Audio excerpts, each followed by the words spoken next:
3, 2, 1. Hi, this is Frankie McDonald, my own TV station in Nova Scotia. Attention, citizens of the internet. Onion rings, warning, in Southern Australia. Have you ever seen Frankie McDonald? No. Oh, he's No, a I'm not national familiar. treasure. He's a Canadian man who is incredibly autistic and has found his passion doing weather reports on YouTube. And they're great. And he throws in other random videos as well. Sometimes him dancing. Sometimes him pretending to eat 50 hot dogs. Well, I gotta check this out. Oh, man. Yeah, there's always... it's a healthy mix. It's a good variety show channel.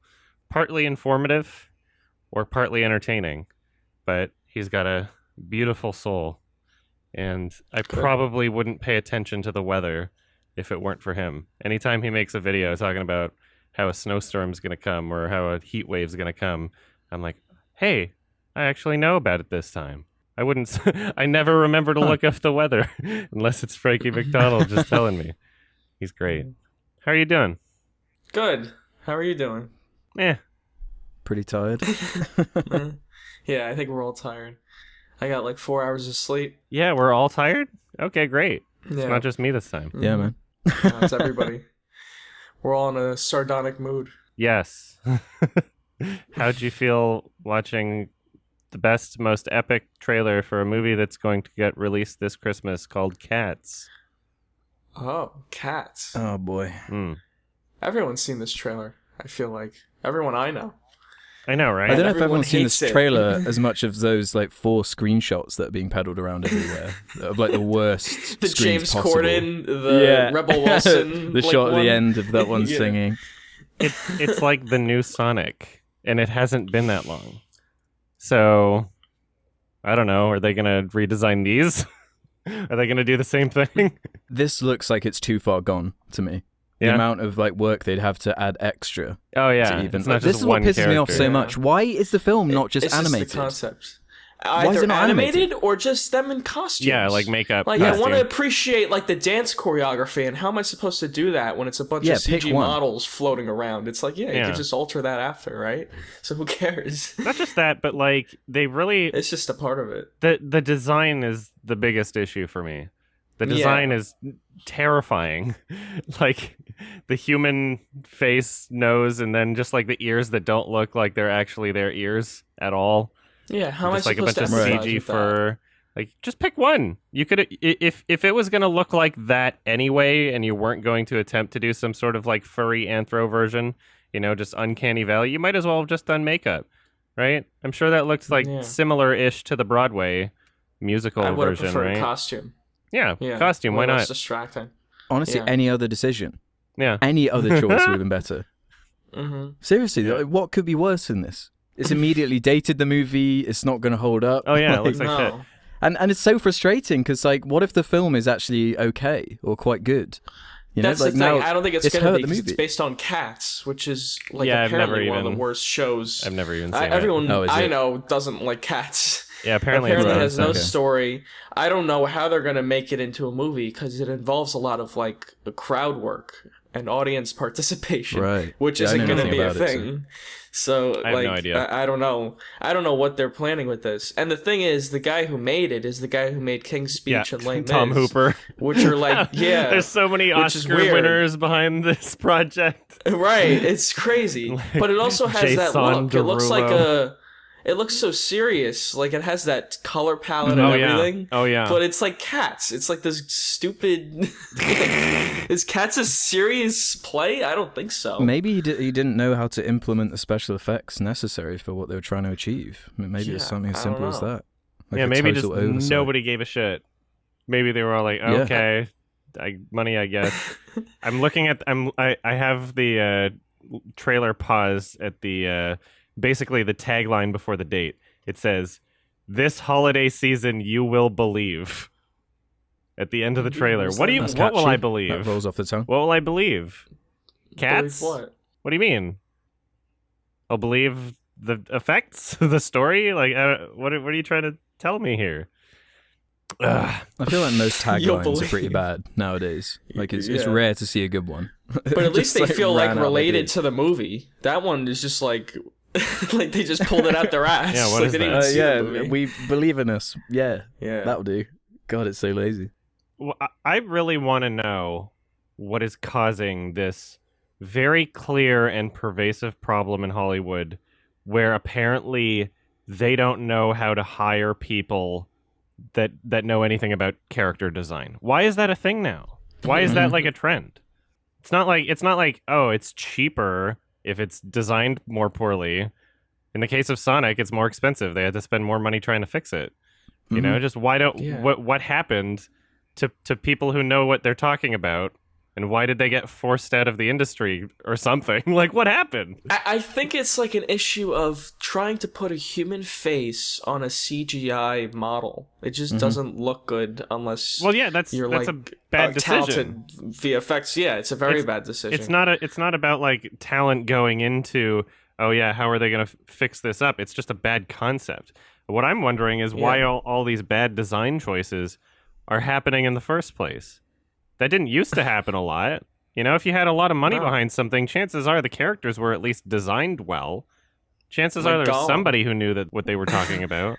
Well, we couldn't rely on CG as much, though, back then. I think that's what the issue is. That we're in this weird, like, middle period where CG is exceptional, but it can't quite do the things that a lot of filmmakers are trying to pull off with it just yet. You'd think that would be only as common as, like, really unsettling, creepy-looking animated characters in general. Because, like, Sonic isn't a dude in a mocap suit getting some, you know, the side of his face replaced. The character is built from scratch. So I'm wondering why that's designed poorly in the first place. Just because it's CG doesn't mean it has to be terribly designed. I don't know why this is happening. I'm so confused about it. Do you think it might be let's just sort of figure this out in post type thing? They don't do enough sort of pre-production design work. Yeah, it could be something as simple as that. I think it's an issue of people that think they know what they're talking about, but they're just studio bigwigs that have no idea how to create art. I think it's an issue of them having too much control and power over a project. Because 100%, the people that animate every single one of these movies, they're thinking, oh God, this looks like shit. I wish they would listen to me. I keep telling them it looks like shit, and nobody's listening. 100% that's happening, right? So it's I'm just wondering, like, why don't they trust people? You know, the average person is not going to think this looks good. How did this trailer for Cats get past so many people before they're like, oh, I know, oops. It's astonishing. Yeah, because delusional producers are in charge. Yeah. Is everybody afraid to tell them? Maybe, I don't know. Were they told anything? Yeah, that's honestly partly it. Yeah, it got to this stage. It got to this stage where, like, literally everybody thinks it looks like shit. How did you get it to this stage? I wonder if they test screened it.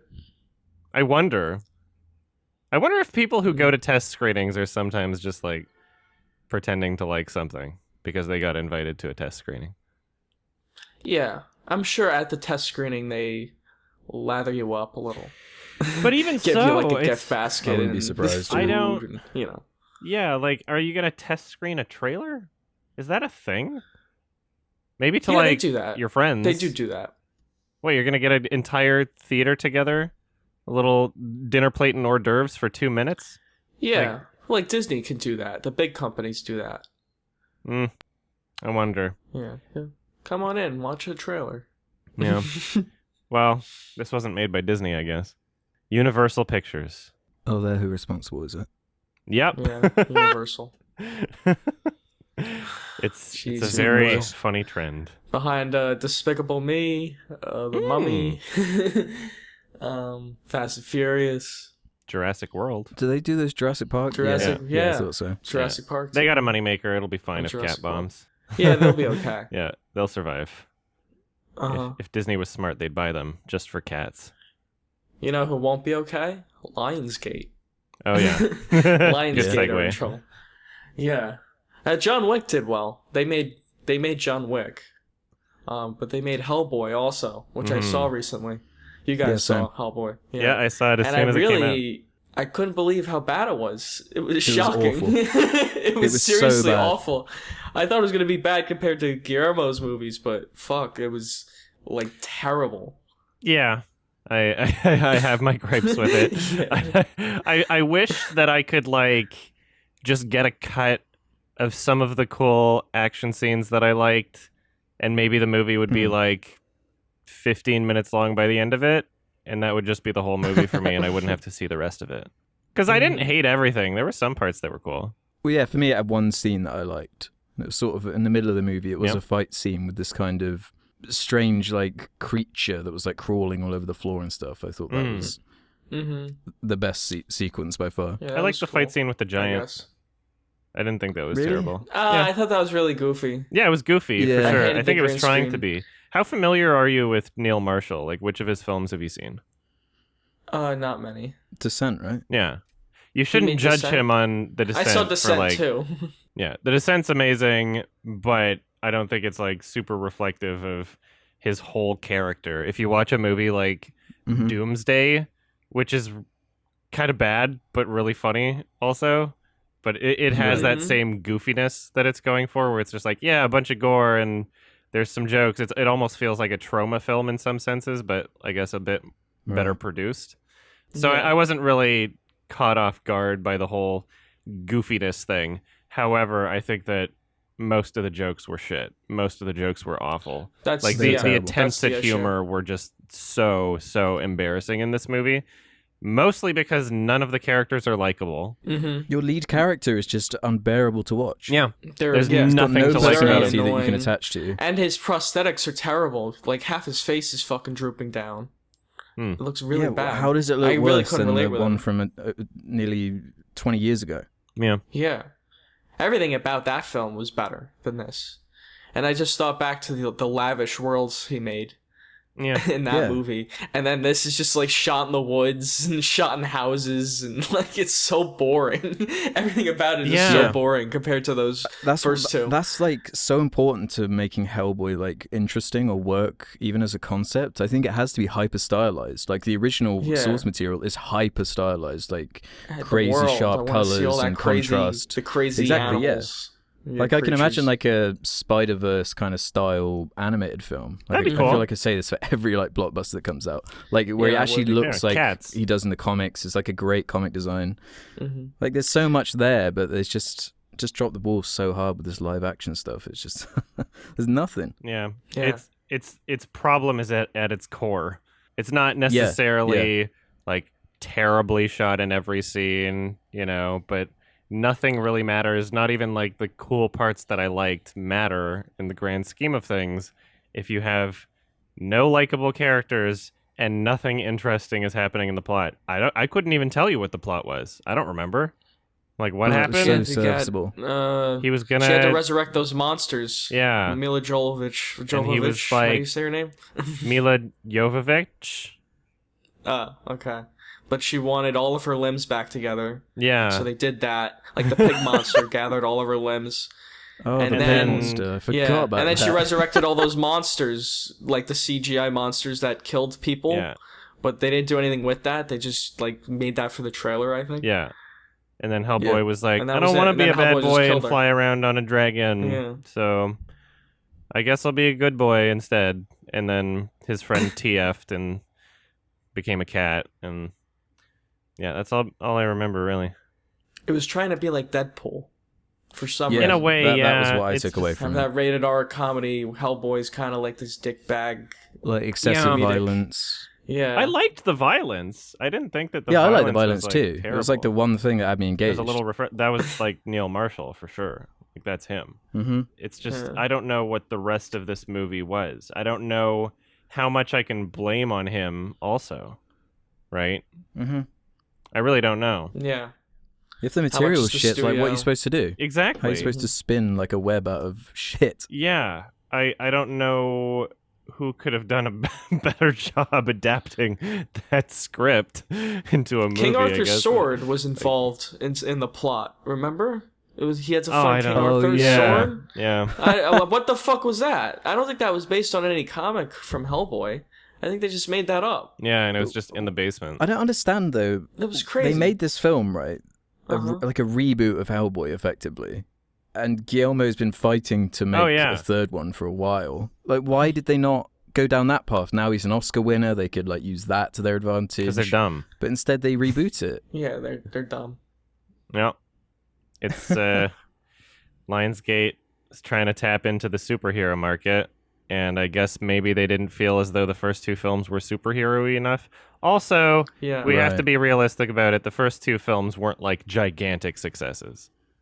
No. They weren't like huge money makers. It's a miracle the second one even got made, to be perfectly honest. Which is extra strange why they even revisited it like at all. Like, without putting it's the like proper work in. Yeah. Well, Lionsgate had some IPs, they had Saw, they had Hunger Games, and now they don't have anything, so they're looking at the market going like, "Oh, what's popular? Oh, superhero movies. Do we have one of those?" Flip through the books. Yeah, I guess we have one of those. So yeah, but you got to make it like Deadpool. Yeah, that's pretty much what happened. Mandate. Which is sad because you could do something with Hellboy. They just fucked it up royally. Right. Mm-hmm. I think people would have been excited for Hellboy 3. Be a safe honestly, bet. Guillermo directing would have been cool. The same cast. People totally would have. They would have fucking been lines out the door to see that. Yeah. Oh well. Why is it that every creative industry is like this, where one person or one like group comes up with like an idea that just makes so much money, so then they all just copy it and think, yeah, we'll do it as well, because it's not like they already have it or anything. Yeah, it's really funny. And then they fail, and then they're shocked every time. But it's been going on like in every industry for decades. Like the people making these decisions aren't like creative people that really wanted to express something that's been eating away at their soul. This is literally just about like, what can I make money off of? Hey, they're making money off of that. I'm going to do that. I was playing Trials Rising last night for my stream, and it's like, it's a fun motorbike game or whatever. Like I really enjoy it, but they had a bunch of them. But this newest one, at the end of every single track that you do, there's these dumb Fortnite dances. And it's just like, I'm like, this is from Fortnite. You want it to be Fortnite. Everything's trying to be Fortnite. Please stop. Yeah, every game has Please Fortnite stop. elements now. It's just... This wasn't a creative decision, Ubisoft. This was it was like 10 years ago where every game just copied Call of Duty. Yeah, and exactly. Was like that pissed me brown. off. Especially with Halo shooter. trying to be Call of Duty. That pissed me off. Yeah. But then it flipped around again when Overwatch became popular, and then everyone started copying that cartoonist style. Do your own fucking thing. It's like, even with the business thing aside, just apply basic logic. Like, the market is being filled already by something so perfect for what they're doing that you could not possibly compete. You're supposed to be filling it. gaps in the market. Yeah, exactly. They're killing it. Yeah, and the ones that are the huge successes usually aren't the ones that copied in the first place. I mean, in ways, maybe, sure. I mean, like, Fortnite wasn't the first Battle Royale game that there was, but I think it stood out enough from PUBG that's why PUBG got destroyed by it. Well, yeah. Yeah. If they just copied and tried to make this exact same game as PUBG, then there would be no reason for people to want to play it. Mm-hmm. Yeah, PUBG was just an Arma mod before. Yeah. That was the start. And it was buggy and like broken and looked terrible, so Fortnite was appealing to people. Yeah, it's really annoying because these people are creatively bankrupt. they don't know how to do art. I guess it's just the result. But they're in charge trying of to monetize like an art form. I think it's partly ego too. Like, they think the reason these things are so successful is because of them. Probably. And not because of like Guillermo del Toro and Ron Perlman and those people. They're like, oh, I could do anything I want. I'm a movie maker. And I'll be successful. Right. Yeah. They think they're like Marvel. Marvel's kind of like that. They can kind of throw directors at the wayside because they're Marvel. But no, not every company's like that. Not Lionsgate. Oh yeah. It's so what's so funny is lines. like their IP. Oh, great segue. should I even say what I was going to say? You evaluate how important you think it is. No, I can't. I kind of have to. I was just gonna say, like, sorry, I stunted you. No, it was great. Thank you. It's okay. Finish your thought. It's okay. Yeah. I was just gonna say how funny it is that they had like this gigantically successful IP of Saw, and then with Jigsaw, they had this opportunity to truly keep it going. They had a gigantic opportunity where they could have just been like, he's alive again. Whatever. It doesn't make sense. It's not like the other movies did. Or yeah, like, why don't they just do the twin brother thing? I would have loved the twin brother whatever, thing. It doesn't matter. Like, the twin brother in Saw 3, that was actually my twin brother that died, and I've been doing everything this entire time, and I was pretending to be dead. But then they cheaped out, and they just did the entire Saw 4 plot again, where they're like, actually, the twist at the end is that this happened before Saw 3. So yeah, the timelines. So stupid. And it was such a bait and switch with the HD TVs in there. I'm like, what? So this happened in like 2002? This doesn't make sense. Yeah. Like, this literally doesn't make sense. Pissed me off. And now apparently Chris Rock is rebooting the franchise. Mm-hmm. Which Chris Rock? Oh, yeah. Chris Rock is rebooting Saw. And all I want out of it is Tobin Bell to still be involved. I don't want it to turn into another, like, Nightmare on Elm Street reboot thing where they just forget that the one actor you're supposed to keep to make it stay successful is necessary. Right, yeah. Yeah. I don't know if it would do well without him. Yeah, like who... They better be careful. They should replace him with Chris Rock. Yeah, that's what I'm thinking. That's all I picture in my head. Is Jigsaw played by Chris Rock. What's he doing? Is he writing it or I don't directing know. Producing it? I guess. Producing it. Just yeah, producing, he just wants to okay. make some money. Chris Rock Okay, fair enough. was in a movie called Madagascar, and Madagascar had lions in it. Speaking of lions, we saw the original Lion King, the good one, not the new one. Yeah. Or I guess Ralph might have seen the new one. Did you? No, you said I didn't. Oh, you didn't! Are you going to talk about this? No, you didn't. You going to talk Okay, about I'm this proud of debate you. that's going on? There's a debate? Oh, that I tweeted. I mean, it wasn't supposed to be a debate. I just said I'm going to go see it at some point. And then people were like, "You're giving Disney your money." I'm like, well, it's too late. It's over already. The movie's gonna make $1 billion. I get what you're saying. I'm planning on doing some sort of a review on it. I'm probably going to wind up buying the Blu-ray because I want access to the special features and all that stuff to use for my review, and I won't really have it otherwise. So that's unfortunate, but I don't want to add to their current box office in theaters. I don't want to do that. Right. And I feel like I'm at least contributing something by making little passive-aggressive tweets telling other people not to see it. I think I'm doing my job. Like my tweet and then your tweet directly after about how you're going to see it and spend 10 Ralph bucks on it. People on our subreddit got a little yeah, they fired always up. do that, whatever. You saw Aladdin, 2 months ago? Yeah, but I didn't care about Aladdin. You gave him money. Yeah, but I'm just saying, personally, I think Aladdin looks way worse than Lion King. Yeah. And I haven't given Disney a penny for any of these live-action remakes so far. Not a penny. Yeah, same. And I'm interested in just experiencing you haven't one done of a these single in the theater. No. I've never given a fuck. And we're at this point now. They've basically remade all of them. So I'm like, whatever. They already have the Mermaid one ready. They're ready. They're working on... I think Guillermo's going to do Pinocchio. That one actually kind of sounds interesting. There's already a Pinocchio happening that's not by Disney. From the Italian director who did Gomorrah and Reality and Dogman. Matteo Garrone, I think his name is. Interesting. Yeah, he's doing a Pinocchio movie. It looks really I'd weird. like to watch that. Yeah, I'll totally watch that. We'll see what Disney does. I hope that comes out before the Disney one. If Disney's even... I don't even know if they're in production for that.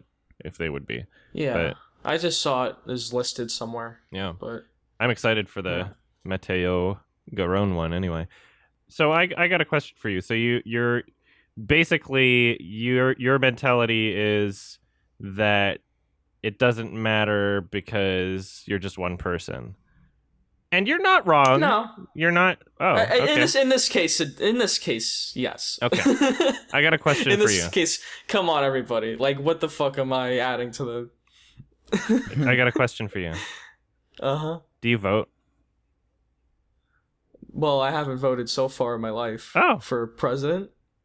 No. No. Oh, okay. Any other? Oh, you don't take part in, like, local elections? Local State elections, yeah. Elections? Yeah, the 2016 one I could have voted. I chose not to. Oh, okay. Okay, cool. Yeah, that's understandable. Mm-hmm. Do you not think it's slightly different with the context of, like, who Ralph is and, like, what his whole deal is, you know? like being part of the movie scene, reviewing bad movies and ripping No, on them yeah, and stuff. no, completely. I was just giving him shit. Yeah. Yeah, I know. I appreciate it. Yeah. People wanted a bit of cat. People take cat Twitter fight. so seriously. Like, I just tweeted that. I was just like, oh, whatever. This will be funny. Like, well, whatever. People take Twitter extremely who genuinely seriously. cares? Yeah, and then it goes on Yeah, Reddit give with a shit. 500 likes. Well, they're gonna argue about this next episode. I'm trying to fucking whatever. The war's I just want to raging. use Twitter then. It's like our own little tabloids, you know? It is. It's annoying. Yeah. Oh, it's great. I just can't use Twitter and like write down a thought I have. It's gonna be cross-examined by fucking 600 Yeah. people. New quote. Ralph thinks that our fans are annoying. You just said it. This is a scandal. Yeah. Damn, get ready for that. Ralph, thread. why do you hate people? Yeah, I just hate my fan base. I hate you guys. I hate myself. I don't hate my fan base. I hate your fan base. Oh yeah, the Lion King. What did you guys fan think? bases are mixing now. What'd you guys- Crossbred. Oh yeah. Across the streams. Yeah, we're crossing the streams. They're mutating. Help. It's out Lion of King. control. Lion King. My favorite old animated one. movie of The original, all time. Yeah, well, not Yeah, the live not the new action. I mean, So it's your that one's- favorite animated movie of all time? yes. And I saw your rating. Ever. But I'd like you to I knew this was going to happen. That's fine. Favorite doesn't necessarily mean I think it's the best. Right. Favorite Okay. means that it's a film that I experience very personal emotions to. Every time I see it, I love the music so much. The music connects with me on such a powerful level. I love the setting, scenery, character designs, and not just, I think that it's a very incredibly mature story for something that could be considered a kid's film. And yeah, sure, it's just Hamlet with lions. That's fine. It's not a perfect movie. There's some inconsistencies and some I guess God just got mad and took away all the trees and and the water, and then he got happy again. But at the end of the day, it's the talent involved behind every decision in this film. I think it's just phenomenal overall. Yeah, I it's, agree. it's very good. I think it's a very good movie. Insane cast. Especially the music. The performances cast, are all yeah. great, Yeah. and that's something we're gonna miss in this new one. And that's one of the best Right. things about this one. Yeah. Jeremy Irons. I know you're gonna go on about him, Adam, but there's also Rowan yeah. Atkinson. There's I guess that's it because those are the only two I know. James But Earl Jones, everyone's great. Whoopi James Earl Jones is Goldberg, great. Cheech Whoopi Marin. Yeah, all the hyenas are funny. Yeah. Ed was played by what's his name? The guy who does Winnie the Pooh. Yeah. really? Cummings. I wish I Yeah, Jim remembered. Cummings. Jonathan Taylor Thomas. I don't know who played Rafiki. I don't know who played Sarabi, but I know everybody And now else. you got Donald Glover now and John Oliver. Yay. Seth Mhm. Rogen. Seth Rogen. yeah. Fuck you. It's so bad. I've been looking at the clips of the new Lion King on Twitter. Have you seen what they've done to Timon? Everything about it is Yeah. embarrassing. Everything about it. It looks like I It's saw just- the death scene. Oh, yeah. Mufasa's dying. It's very the bad kid in can't the new act. one. The voice acting got so much worse. Yeah. It's actually embarrassing. The only voice actor I don't like in the original is Matthew Broderick. I don't think he was well cast. Yeah, I thought his performance His was pretty singing weak. was fine, but the voice, Yeah, not. just Who his did he voice play? acting. He played Bing? adult Simba. He was older Simba. Matthew Broderick. Yeah, I think. Ferris Okay. Bueller. Yeah. So there's only 3 male lion characters in the movie. And so Matthew Broderick's really the odd one out in this scenario because James Earl Jones and Jeremy Irons, in both of their performances, not only do they really kind of amplify this whole I'm a lion sort of performance in their voice, especially Jeremy Irons, the way he snarls and makes all these He crazy gives the best noises. performance. Yeah, it's insane. And then James Earl Jones, what really helps him out is he's got this huge bassy tone to his voice. It's so low pitched that when you're watching, especially with good speakers, it really, you can hear it in your subwoofers Like the room vibrates when he talks, and so you have this presence of this scary, large feline character, and that's just through the voice acting. And then you get to Matthew Broderick. He doesn't really have anything to offer there. He sounds like Disney lead number 435, you know? Mm-hmm. Which is the point for most of the movie. I know, it's a little sad. But at the very I would have end, liked it a bit doesn't more character work. for him. But at the same time, still love the movie. It's the only like really weak element I could say. Yeah, no movie's perfect, as they say. Except Gotti. Except Antichrist and Gotti. So Alex, what Right. what are your gripes? So I used to watch this film a lot when I was a kid. I have fond memories of it. And I did enjoy myself when I rewatched it, but I just don't remember it being as like excessively camp as it was. It's like really, really silly and goofy. And I remember in my head it sat in this place of like, this is like an epic, grand story. But it felt slightly more quaint to me when I rewatched it. Very interesting. Yeah, it was actually a really strange experience to me because I hadn't seen it since I was a literal child. So it was there still in my brain in pieces, and I was recognizing all the scenes, but it was like a completely new point of reference. So it was strange for me to analyze from there. Yeah, but yeah, I thought it was very good overall. I did find it interesting how every now and again I thought the film kind of looked a bit flat for me. Well, it's 2D. There's this contrast where the kind of layers looked odd to me. I don't know if it was just my TV or what, but might have been there was a very obvious layer. Yeah. Which version did you watch? There are versions. I just got it Like off a iTunes, Blu-ray? whatever that one is. Okay. Yeah, I just bought it off iTunes. Okay. Yeah, but Disney have made slight alterations to The Lion King. Also, speaking of THX, it might be. Yeah, it might be like a bad remaster or something. But it might be that. Was the Morning Report in it? that terrible they did for the 10th anniversary DVD. I think it might have been before the Blu-ray, but they added literally an extra new song into it that they freshly animated. For real? Yeah, and it was fucking awful, and Zazu sung it, and they got some kid that wasn't Jonathan Taylor Thomas because he was too old to be young Simba in that part. And to fit that into the movie, to force it in, this terrible song that had no personality to it whatsoever, they had to get rid of the pouncing scene. The pouncing lesson, which is like just such a great, they replaced the pouncing. It's kind of an essential scene. Yeah, and when you played the DVD on the 10th anniversary edition, the default was that scene, and you had to go into the special features to say, no, I would like to watch the real version of the movie instead. Yeah, that's Isn't that sad? Fuck you, Disney. Yeah, that's bad. That is bad. I don't know. Might have been your TV. I don't think that anything about it seems like poorly animated. Well, I was reading like about layers, it, and apparently this project over at Disney, like no one had much faith in it. So it was kind of the B team, supposedly, whereas everyone was pushing for, I think it was Pocahontas at the time. Like they were like, this is going to be our success story.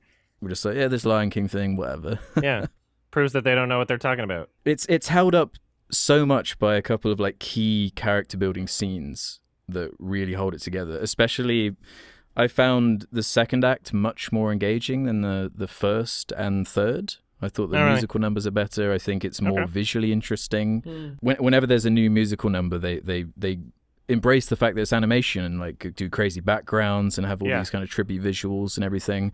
And that's something that's really lacking from the new ones from all the clips I've watched on YouTube. It's just they're just running in a line. Brown, jungle, brown, desert, jungle. What's the point? But yeah, they do make the most out of the fact that it's animated, and there are some really impressive sort of perspective shots I was noticing where the camera's kind of swinging around. There's some Michael Bay shots animating it. I think it was just the overall simplicity of the story was leaving me lacking a little bit. Like the setup for all the characters is very strong, but by the end, it kind of feels like it peters out a bit for me. I really like when Timon and Pumbaa show up. I think they're funny as hell. Yeah, they're one of few comic relief characters in kids' movies that aren't just incredibly annoying. They're likable. Great jokes. They're good. They're awesome. There's that awesome line where they're looking at the stars, and it's like, it's a fart joke. It's a verbal fart joke, and I can't believe how funny it is. Where it's like, it's always gas with you when he's asking, when he theorizes that the stars are like balls of gas exploding in the distance or whatever. Yeah, they got some good jokes. I think that, like, it is a fairly simple story. Again, just Hamlet with lions. But it's really held together by its characters. Scar is an amazing villain. Timon and Pumbaa are amazing comic relief characters. You care when the dad dies. You care when Mufasa dies, right? Exploring their dynamic, their relationship. Sure, it's simple, but every moment of that feels completely justified. Where, you know, the first moments of interaction that they have, they're setting up other elements in the film that are going to be reincorporated later, where he's talking about, like, oh, one day you'll be king. I'm not going to be here forever, hint, hint. And, you know, that one shot where after Simba thinks he's being tough and he wants to be brave and he obviously looks up to his father in his life. And you see that shot of just the small paw on the larger paw footprint. And it's implied. It doesn't need to explain it. Sure, it's not like super the most subtle thing in the world, but it's there, and they don't over explain it, and they don't like pound it into your head. And the clips that I was watching of the new Lion King, where Scar is getting Simba set up for the trap or whatever, the stampede, he's like, oh yeah, just go on this rock. In the remake, I'm looking at this clip, it's just so fucking infuriating because they over explain everything, and Simba literally verbalizes out loud, he's like, oh, but I want to be a big lion and I want a big roar, so I'm like, that was implied earlier, right? That was implied earlier when he was trying to save Nala, and he felt like he couldn't do that on his own, right? That the paw print or whatever, like, it's all implied. And then you see him like, oh yeah, I see this little lizard or whatever, I'm gonna try and roar at it, I'm not doing a good job. Like, you can figure that out even as a child. It's fucking obvious. Why do they feel the need to over-explain every single thing? Like, we're stupid. It's so infuriating. That pissed me off. Test screenings. I don't know. At the test screenings, people are probably like, I don't understand that part. So they write in some exposition. I just want to know why the movie's half an hour longer if it's shot for shot. Apparently there's a new song. Is that new song just half an hour longer? Like, is it a half-hour long song? What'd you do to it? Who's the new song for? Is it Nala's song? I don't know. They added a couple new songs. Oh, I have no idea. I'll see it eventually. It's not going to be fun. Whatever they did, it's for the worse. Exactly. So there's no way you can improve it in that context. Yeah. No. It looks more realistic. Okay, then they shouldn't be talking. It's rendered there shouldn't even be a story if you want realistic lions. There shouldn't be a narrative. There shouldn't be voice actors. Yeah. Fuck you. It's just coming from the wrong creative place completely. Yeah. It makes no sense from like a pre-production like standpoint. Like, there's a reason the original was animated, you know? Yeah. Like, it's so expressive. The animation is so clever what they do with it. I mean, the new one is also animated. There's none of that now. But it's just pretending not to be. But that's the thing, though. But they're not animating it like an animated movie. Yeah. They're animating it like it's a CG effect, like in a movie. So it's just loads of CG effects running around in a CG field. Yeah. I might have even seen a remake of The Lion King that was CGI animated. If it was if it looked like a cartoon. Yeah. If it was just a good 3D animated cartoon, like Pixar made it. Yeah. That would have been where fun. they actually have character designs. I probably would have been like, style. all right. Yeah. That would have been better than this. Just a lion. Like, a lion is like one of the least expressive animals that fucking is out there. And that's the main character. That tweet that's been going around that has like 25,000 retweets, that comparison shot of like when Mufasa dies. And, like, you get so much out of the facial expressions of this kid that just lost his dad, witnessed his father being murdered in front of him. And the voice acting sells it so much too. And the lighting choices too in the original, like where everything gets darker and you see in Mufasa's eyes as he's realizing he's about to be murdered by his brother, right? And then you see the new one. It's like Scar just boops him on the nose. And as he's falling, he's like, the voice acting is so much worse. And then just looking at Simba, no! And it looks like a taxidermy. Yeah. It doesn't look like terrible. A character. You can't see Plus anything the lion in his falling eyes. off the cliff. Like seeing a real lion flying off a cliff looks very goofy. It's so funny. Yeah, it's unintentional. So embarrassing. Yeah. Whereas in the original, that scene is incredible. It's the best scene in the powerful. movie for me. Nuts. You don't get that out of kids' movies It's ever, intense. right? Even when you have other characters, family members die, especially in kids' movies now. I can't think of many at all, especially successful good kids' movies where something like that has happened. Like in Frozen, it's implied death of parents. Up had some emotional moments for sure with the loss of a character, but again, very implied. This, it was like you just witnessed this kid's dad die, and it was a character that was built up. It wasn't somebody that was like, oh yeah, this is somebody who existed in this character's life before, and we're just trying to explain why they feel some sense of loss. This is a character that we saw throughout the film and grew to love. And so we were experiencing the loss of that character too. In the essential conflict, yeah. Wake up, Dad! Yeah. It's horrible. You don't get that anywhere. People are too chicken That's why I shit. think it's an essential film for kids. Yeah. It teaches a lot of valuable lessons. Learning from the past and death and life and the circle of life and how important that is and how we all have to come to grips with that. It's a good way of approaching that for young minds to kind of wrap their head around. Absolutely. I didn't actually think about this until now, but I'm just realizing that if this wasn't Disney's B project, we probably wouldn't have gotten a lot of those decisions. We probably wouldn't have gotten those kinds of risks. Does anyone remember Pocahontas? Nope. Like, really? Nope. Have you seen it? I remember some of the songs. No one's talking about that movie. It's one of their more Whereas The Lion King ones. is revered. Savages, Paint with All the Colors of the Wind. There's some good songs, but fuck, it's not a good movie. So sad. So very, very sad. Are they going to try and remake Pocahontas? What are they going to do with that one? 100%. Of course they are. 100%. It's not PC. They're on a roll. It's not PC. Oh, they just Don't make it recast PC. it. Yeah, what are they going to do with it? They'll have a realistic CG raccoon and it'll be funny and cute and Oh, yeah. whatever. Epic fight, something like that. They'll get a realistic tree mom. Just throw in the cats from Tom Hooper's epic musical. Fuck me. In the most ambitious That's the one that's crossover next event. Yeah. What's that cat movie that Disney made? They can do that. Oh, the Aristocats? That's the one, yeah. Yeah. Aren't there like really racist characters How in about that? a live-action remake version of of that? 101 Dalmatians versus Cats? There's a Cruella DeVille movie right now. Yeah? Yeah, Oh, I think God. Emma I thought Stone's they gonna did, like, play a live Cruella action DeVille or version. something. Right. Oh, It's like a solo. It's like a side project. It's like a spin-off on just Cruella DeVille, Oh, right. Okay. apparently. But yeah, there was a live-action remake of 101 Dalmatians with Glenn Close back in the day. Mhm. Yeah. Disney's been doing But this for another one. ages. You just keep remaking them. Like Alice in Wonderland as well, Tim Burton, like years ago. Yeah. Yeah. They just whore out all of their properties. But everyone still gives them money. They still get their money. Even if it's not from that, they get it from Marvel and Star Wars. Or Ralph, collecting all the Ralph bucks. Who here hasn't seen any of those? Yeah. So fuck you two also. Sorry. That's my Why point. me? What have I done? You gave money to Disney too. What do you mean? This is all of our faults. We all contributed to Fine. this. But it's over now. It's too late. I don't think there's any winning because, like, even if, let's say, The Lion King underperformed at the box office, like the new one, even But if it's not. I'm hypothetically, if let's say that were to Yeah. take place, Okay. there would probably be a lot of people, and I'm sure there already has been. There's 100% been increased sales of the 94 property that they own too. So even if, let's say, this underperformed, it would still be worthwhile as a business decision because they essentially created a gigantic ad campaign for the original film and all the Right. merchandise. Yeah.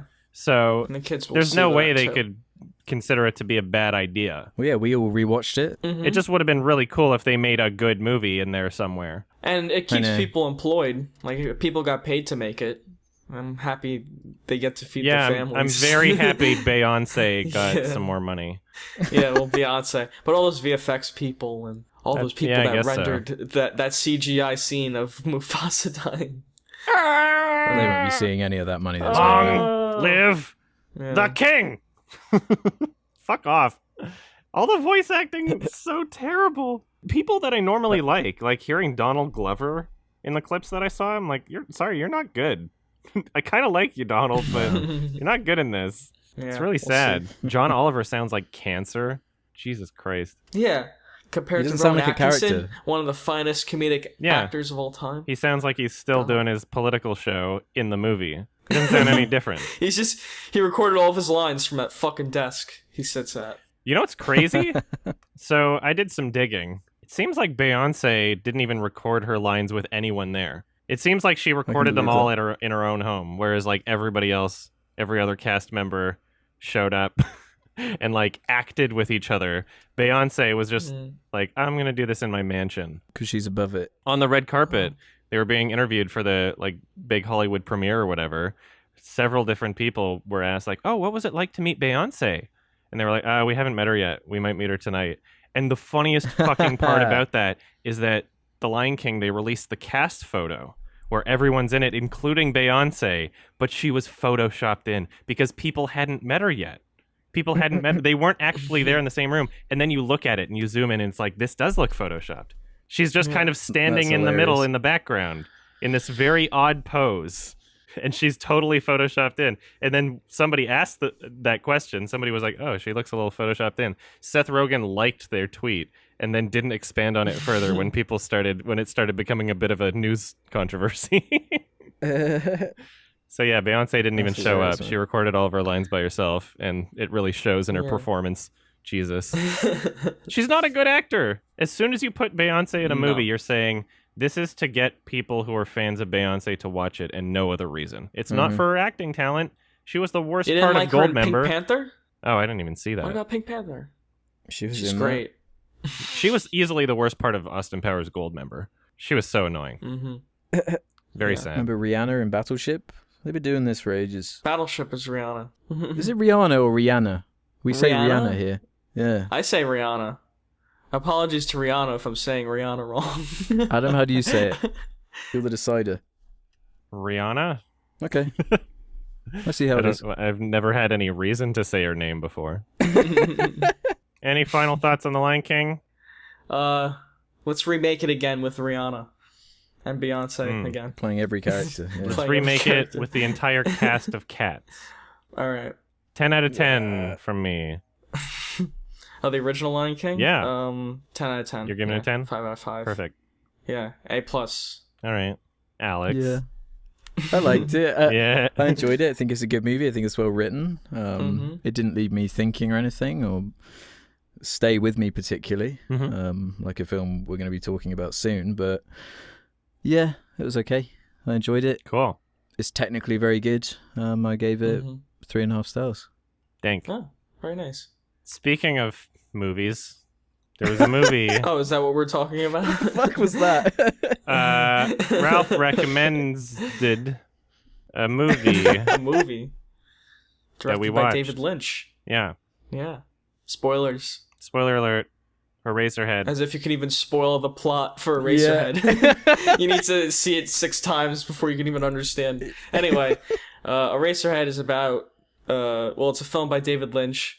It came out God, what's the year? I should have all this info. 77, that's right. Yeah.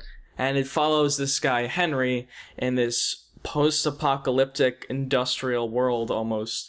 And he finds out that this girl he's been with is pregnant with a monstrosity of a baby, and he has to take care of it.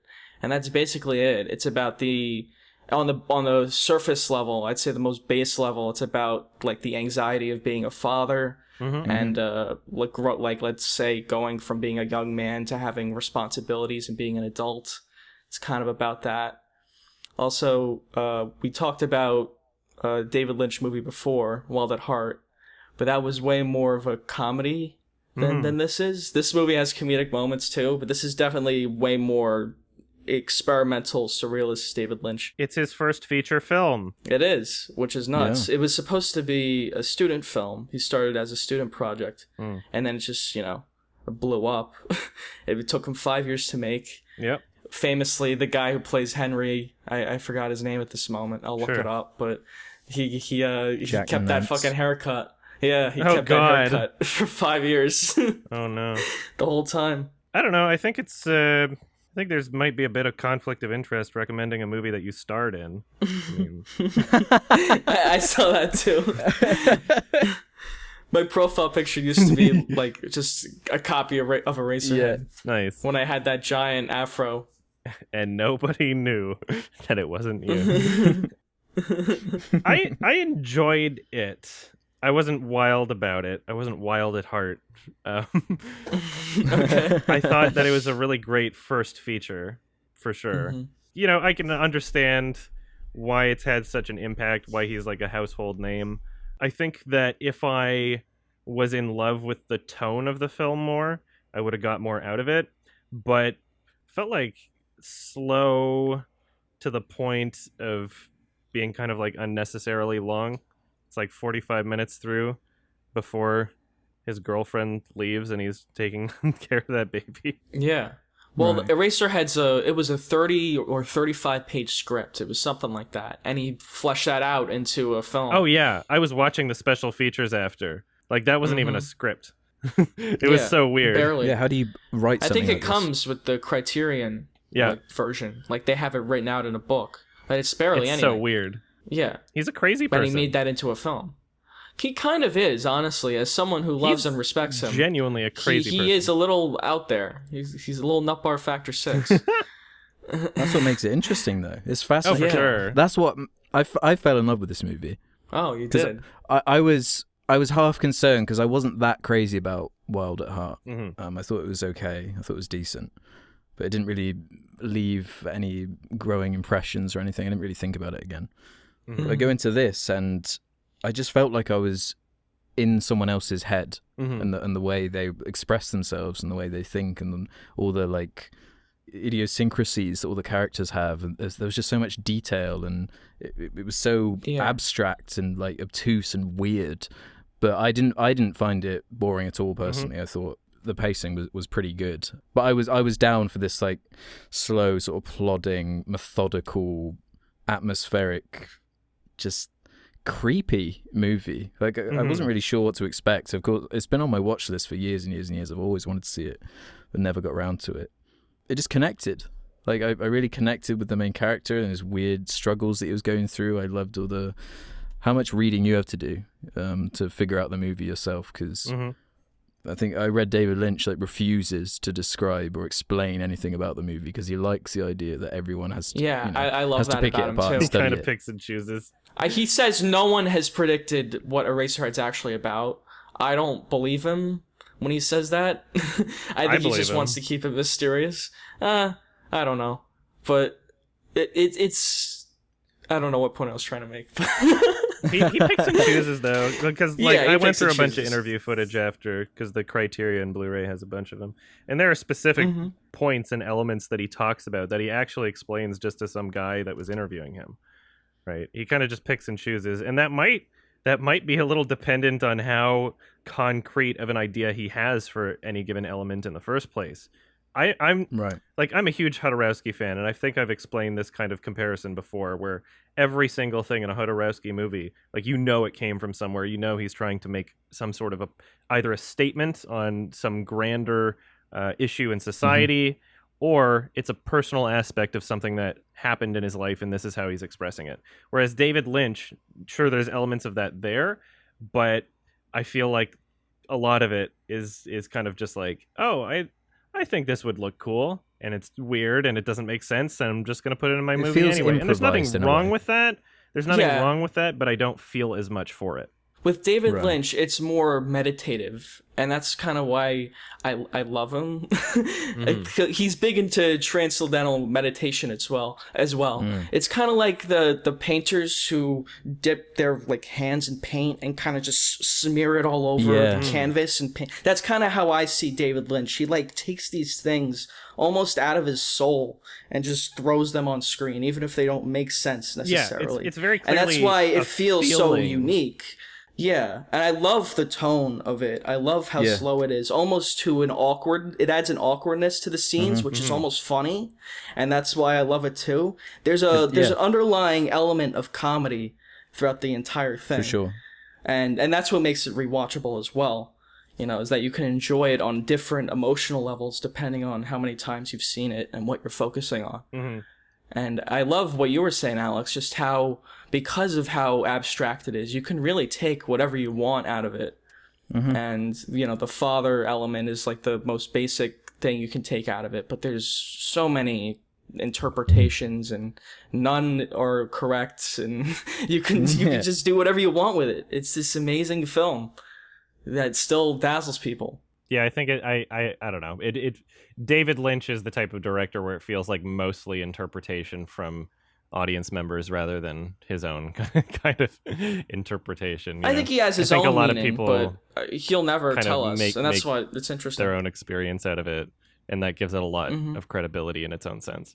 And like I said, like you both really loved the tone of this. I wasn't wild about it, and so I think that's one of the bigger issues in terms of my experience watching the film. Like I said, still enjoyed it, but if I'm not in love with the tone and overall presentation of it, it does kind of get a little boring after a while, just because it's a very consistent tone, and I like that about it, but it feels kind of like stagnant to me. Like there's nothing really all that new or crazy being introduced, except for, the lady in the vent, the awesome puppet. I love the puppetry of that baby. I love the way its eyes move. Fantastic. Like there's a lot of elements can't agree with you. to this that I really love, but I wasn't really invested in anything. I can't agree with you when you say there's not like crazy stuff happening. Like every 5 minutes there was crazy shit happening. I love that. But it's still totally, his head flies off and the guy picks it up and turns it into erasers.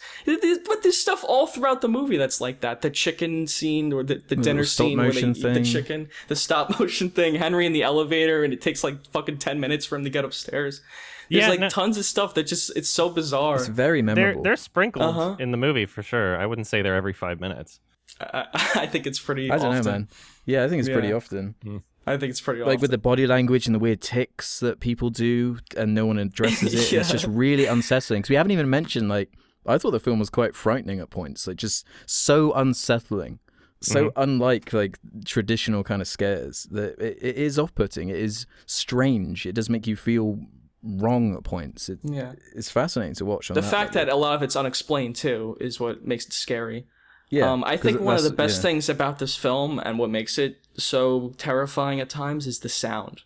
I think the sound kind of sells everything about it, and when you learn like I noted that down, the history behind what he did with the sound and how he made this like industrial soundscape. I mean, it's really interesting. He based a lot of like the world of Eraserhead, I think, from when he lived in Philadelphia, because Philadelphia was like a shithole, and like he took that and kind of set this movie in that similar setting, and the sound of like just the environment and the metal clashing and just this ambient hum throughout the whole thing. It's creepy and unique. It's really bizarre because like I didn't really find it scary. I found some things interesting for sure. I liked a lot of the imagery. I liked when his head got cut off. There were some really cool things that happened sprinkled throughout the movie, but for the most part, I didn't really find any character interesting. Like I liked how he always looked like he was going to vomit. Like that was kind of interesting, but there were no stakes. Nothing that happened really mattered because there was no consequence to anything. And, even at the end, it's like, oops, I woke up. Like the head being chopped off didn't even really matter. Like it didn't really feel like there were any consequences or even really goals. I feel like the goal is more abstract than like a literal ABCDEFG type story. It's weird though, because me and Adam were on the same page for the other Lynch movie we did, and now I'm with Ralph on this one, so that's interesting to me. But I feel like this was much better than... Well, because that other one's more linear, but this one is completely uncompromising, David Lynch full on, and I guess you kind of like that aspect of it. I like it too. This is my favorite movie from him. So really? Okay. I understand that. I mean, I'll definitely check out more of his filmography. I've seen, 4 movies from him now? I still haven't seen Blue Velvet or Lost Highway. Those are the 2 that I really want to check out. Yeah, those are great. Yeah, and I'm looking forward to them. And I've never regretted watching any of his films, for sure. Like, I feel like I got something unique and new out of it. But in terms of, like, rewatchability for me, like, I love movies. Obviously, you guys already know this. Synecdoche, New York, Holy Mountain, etc. I love movies that I'm able to interpret, for sure, 100%. But I'm not a big fan of films where, sure, the entire thing's interpretable, but I need to have something that makes me feel as though rewatching it and getting the interpretations out of it is a worthwhile experience. And if I'm not connected to the tone, if I'm not like invested in the atmosphere per se, and I'm not scared by it, and I'm not connected to any of the characters or anything like that, sure, you could make the argument that I could get more out of it by watching it multiple times, but there's nothing that makes me feel like the experience of watching it more would be something that I would enjoy. Like, I don't want it to be a chore. I don't want it to be like a school project where I'm trying to find meaning in something to make myself start enjoying it more. And I feel like every other movie that I've loved that is interpretable in that sense is something that stuck with me right away. Something that, you know, the music, the characters, the atmosphere, and other elements to the production and the story. There's something that immediately connects with me about the Holy Mountain, about Synecdoche, New York, about a lot of these other ones that I will watch a billion times and continue to interpret. But unfortunately, there's nothing about that for this film. It was just specific scenes, specific choices that I appreciated and found interesting, but it's not, I don't know if I'll ever see it again, unfortunately. This was my second attempt, too. Right, okay. I think I told you guys that story where I watched the first half of it, and I got sleepy, and then I couldn't finish it because he removed chapter selections from the DVD, and I had to return it, and I wasn't going to fast forward through it at like 2 times speed on this shitty DVD player I had when I was younger. But at least we have the mystery solved as to why I felt so tired the first time. It's because I got kind of bored by it. It's not my kind of experience overall, unfortunately. This is not a film meant to connect with everyone. Exactly. That much is clear. Yeah. I don't know what I can experience in terms of like gazing into the soul of the creator of this film other than he's just kind of crazy, you know? There's more to it than that. But I feel like there's more method to the madness. Yeah. There's way more method to it. I think it's a beautifully made movie in every way. That's really what makes me love it so much. But there also is that element, and it is deeper than... I think it's deeper than he's just crazy, for sure. Yeah. Let's talk about... I'd like you to explain thematically. I'd like to hear more from let's you. Get into it. Well, let's go through the whole movie in order. I haven't written... I don't have the whole plot written down here, but I guess we can try to I want to hear remember. you talk about it, for sure. I have some specific scenes. Well, let's start with the beginning. So, what is the beginning of the movie? Some man like coming out of his head or whatever, right? Yeah. That, like, it's basically like a visual metaphor for, like, semen or whatever, like, I guess. Yeah. Coming out of his People mouth. see it as, like, a sex scene. Like, a sex scene / birth of either Henry or a Henry's son or whatever that thing is. I would assume it's connected to his baby thing. Baby E.T. Yeah, it could be either. Yeah, little baby some Yoshi. People think, like, I kind of have a theory that the man with the levers is Henry's father. So you could say it's like Henry being born, like Henry's soul is coming out of the ether because his soul is like floating in space. That's kind of like the first image of the movie, and then he shoots out that little thing out of his mouth, and it goes into that puddle. So you could say that's him also. Yeah. Anyway, then he's just in Philadelphia somewhere. He goes to his apartment, and it takes like 10 minutes for him to get from the elevator to his room. He has like a neighbor who he wants to fuck, kind of, but he can't because he gets the news that he's gonna have this baby with this girl, with their crazy family. Her grandmother, who is like dead, basically. She doesn't move at all. And then her father, who's fucking hysterical, and her mother, who has a nervous breakdown. So I try to decipher. Let's decipher the dinner scene a little. I want to hear you guys talk about it. The bloody chicken. The bloody chicken. Just the whole thing. I think he was trying to imitate like the anxiety of like having a family dinner with people. That's obviously obviously the tone of it. Yeah. You get to cut the chicken. I thought that scene was just hilarious as well. Just on like a character level, how uncomfortable everyone was and how just awkward the whole scene was. Even like in this first movie, Lynch always has those kind of characters, like very goofy, over the top comedic characters, like the father. That's it's kind of that character in World at Heart too. Yeah, Willem Dafoe is kind of that character he was great in that film. Yeah, yeah, exactly. But I thought the dialogue was also really interesting, well written and expressive. A big thing about like these pretentious like art films, or the ones that are pretentious, is like the dialogue is always terrible, or like vague meaning, like I saw God, or I can't think of one at this moment. But there's nothing like that in this. The dialogue is either just weird, it makes no sense, or it's just like fine. Yeah, I certainly like David Lynch a lot more than people that try to imitate David Lynch. That's for sure. Yeah, definitely. Yeah. I don't think there's any film like this before it came out, like that would evoke this kind of anxiety in an audience, or even attempt to. It's a big I appreciate tone him thing. for that. Yeah, like that's it was the a most big I get out midnight of the movie. There were lines around the block for people to see this when it came out. Okay, so what happens after that dinner scene? I'm trying to remember after that. It just descends into madness, doesn't it? Yeah, it really does. About nothing for 45 minutes and then some cool stuff. Well, he sees the lady in the radiator. Is it radiator or radiator? Radiator. Radiator. However you say it. Radiator. It's radiator. The lady in the radiator. The lady in the radiator. How do we all take that? I want to hear you guys talk about it. I mean, it's my first time seeing it, so I'm still processing it. You're gonna have to carry this. I don't want to explain the whole thing either. No, I do want you to talk about it. How did you see it? How did you see it the first time, like, you were watching that? Which scene? The lady in the radiator. How did you... Radiator. The laddie in the radiator. The lady in the radiator. How did you interpret that? How did I interpret it? I don't know. It seemed like he was... This is exactly what I'm talking about. This is why I love talking about this movie. I love it. Honestly, this is my issue. I don't know. But take your time. It's good. It's good. This is good. That's the thing, though. Like, I knew I was just going to be like, I'm just going to let this film wash over me. I know. One of my notes was, I don't know completely what it means yet, but I loved whatever it was. Yeah, exactly. That's how I'm feeling about it right now. You trust it, and it takes you on. It takes you on a ride.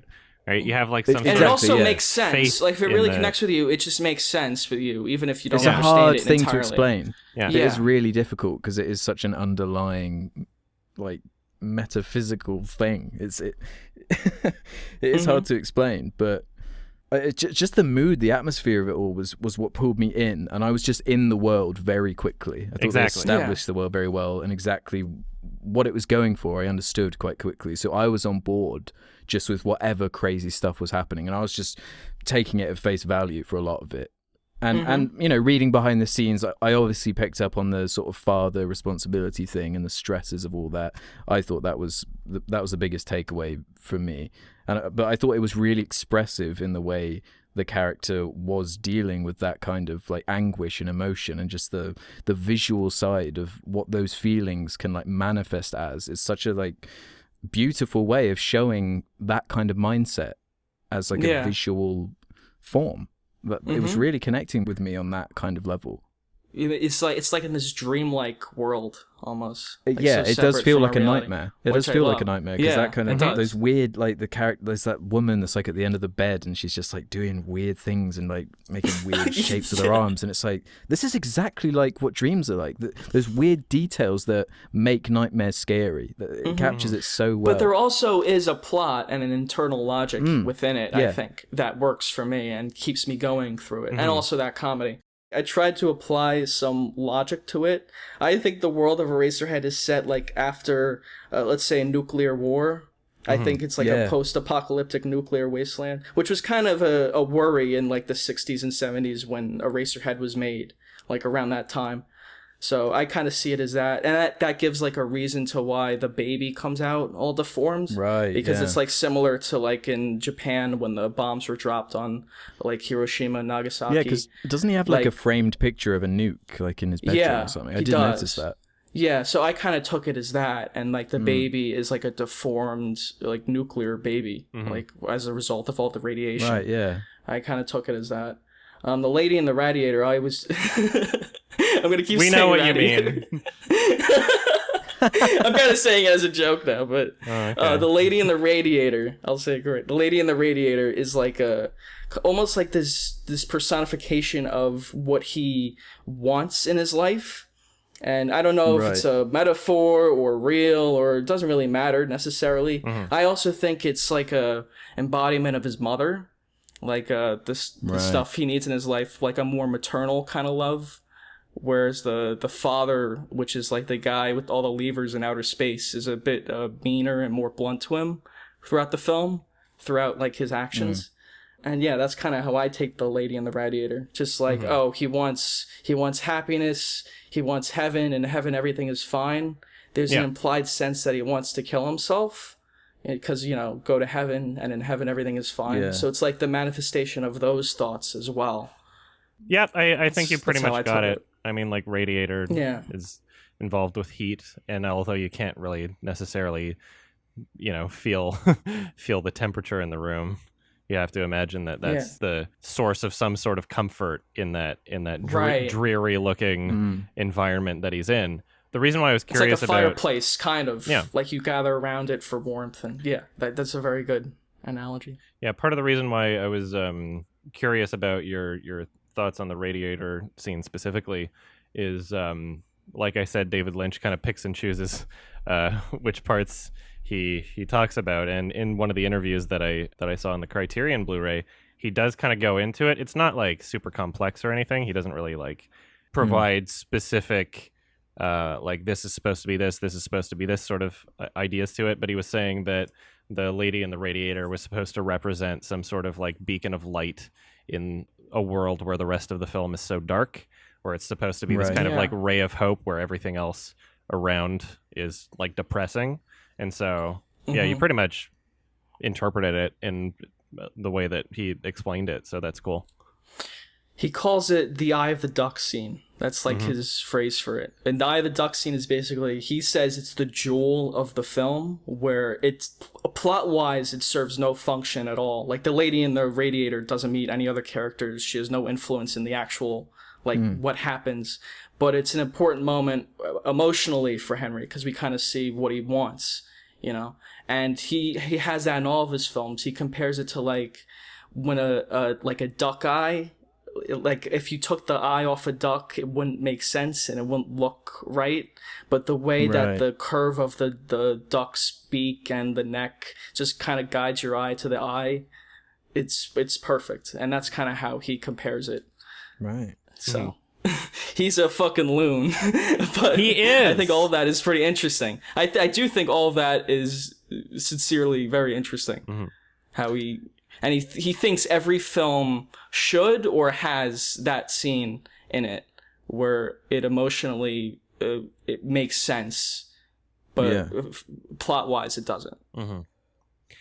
So, did you know that he dissected a dead cat for no reason to make this movie? Not for no reason. He did it for research. To get the texture research, did he? Yeah.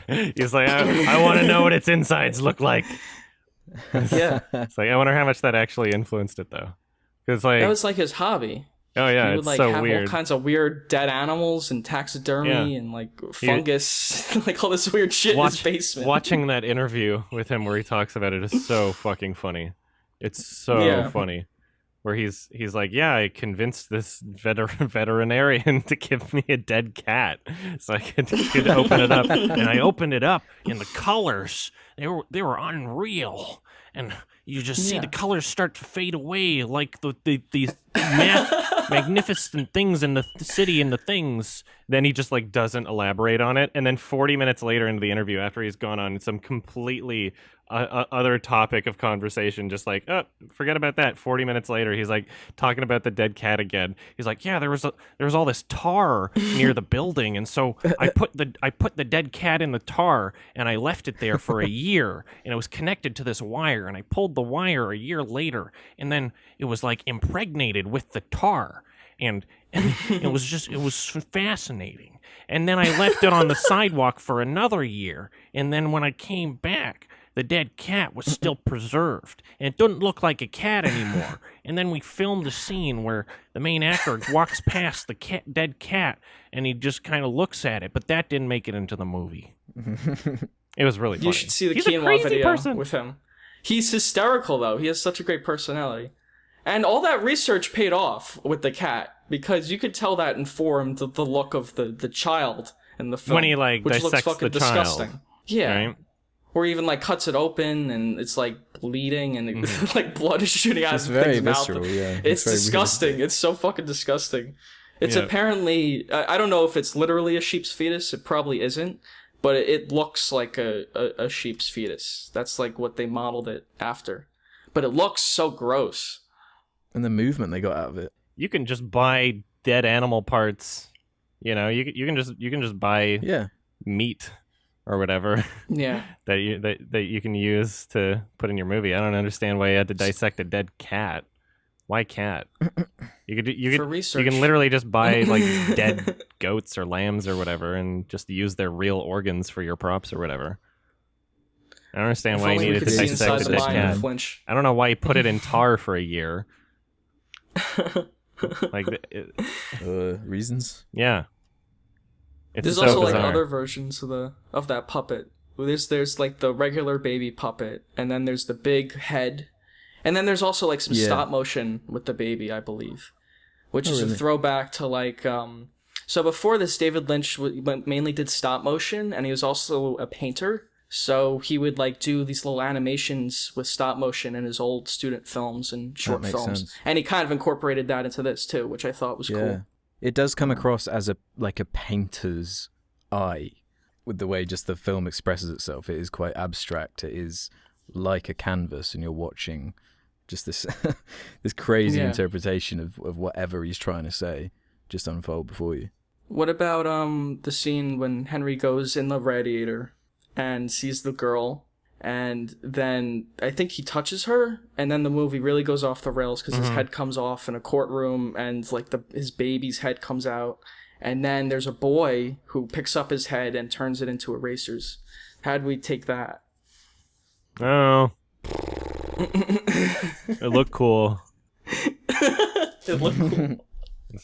Well, even that's like the title of the film is Eraserhead. No, I'm telling you, it's not. I'm telling you, it's not. It's like the dismantling of the character, like he just lost it at that moment, or couldn't deal with the pressures of what was, about to happen in his life, or is it? It's kind of implied, well, not implied, but like there's that woman, his neighbor, whatever, he wants to get with. There could be some like adultery thing going on. I don't know, because I really trying not to like shit on him too hard, but I feel like a lot of what I get out of the movie interpretation wise is basically just describing what's happening even without interpretation. Like we talk about, this is an analogy for the pressures of fatherhood, but that's literally also what's happening. Like that's literally his baby and he's stressed out about it and it's getting sick. Like that's also the description of what's happening beyond the surface is also the description of what's happening surface level. So when you say something at the end like, oh yeah, he's becoming unraveled as a character and everything's going crazy, that's also what's happening on the surface level. And that's why I'm a little frustrated when it comes to his films, I guess. Like it feels like as justified interpretation wise as something like Only God Forgives to me personally. Another film where, sure, there could have been, there are aspects that I appreciate, but at the end of the day, there would have to be a lot of changes to make it something where I truly feel as though its presentation is justified, especially with the interpretations. I think there's a lot of interpretation. Like, well, even the whole atomic bomb Japan allegory thing that I was talking about a little while ago, that's not a part of the film at all. That's not like that's not part of the plot. Yeah, I'm not saying everything is like that, but it's I know, so much of it. This is the thing, though, about abstract art. Like, I was in the Tate Modern in London recently, which has a lot of modern art, and a lot of it was just like, this is stupid to me. This is not saying anything to me. But then at the same time, I'm sure there are plenty of people that have the opposite reaction, because there were other like paintings that were like, that's really profound to me, what I'm seeing. Yeah. It's like that in cinematic form. Like that's why it connects with me. Yeah. And also part of interpretation too is like you discuss it with other people and you kind of fill in each other's theories and make like this whole new thing and interpret these films in whole new ways. I think that there's specific things that could have been done to this movie that would have made me enjoy it a lot more from like a personal perspective. Obviously, I'm not saying this is how the movie should be because I'm just an individual, right? Mm-hmm. I feel like I would have a lot more, like it's a great first film for sure. It's a great first feature. I feel like I would be more impressed by the tone and the originality and its overall impact if this were made like 10 years before. Because I guess like in the context of 1977, like there's so many other great movies that were abstract, like Jodorowsky's. Not like this. It's going for a very different tone for sure than the other ones that I've seen. But like Jodorowsky had made like 3 films before that point. I also feel like something that would have improved it a lot for me personally again is if it seemed like a concept that I would have loved as a short film. It seems like something that didn't really need to be a feature, like an hour and a half long film. And I guess he wouldn't have exploded onto the scene and made this impact if it was a short film.